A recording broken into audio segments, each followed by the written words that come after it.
In this lesson, I want to show you how to reorganize, the layout builder and also each row.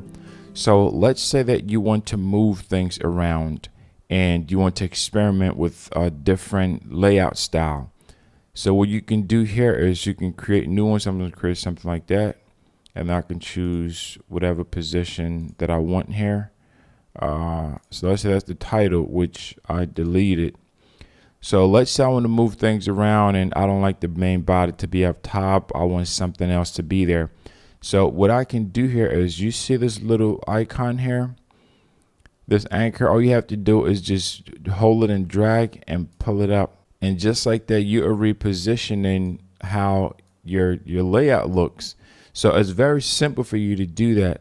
And this gives you a lot of flexibility, because sometimes you realize that something is in an area that you don't want it to be there and you want to move it around. So you can move anything anywhere, and it's very, very simple. So you go back to that, you can switch this here. No, you don't want that, and let me put it back there. So you can be able to do that. And also, if you wanted to move items within the same row, you can do that as well. So if, let's say I wanted to move this bottom 4 to be bottom 1 and bottom 1 to be bottom 3 or whatever, all I have to do is put my mouse over it and I can just drag it to whatever position that I want it to be. Just like that. Very simple and very easy to do. I'm moving it just like that. And it's extremely simple to do that. Now you can only move it like this if you have more than one item in the row here. So for this one, I can move bottom 2 to go there, for the 2, move it.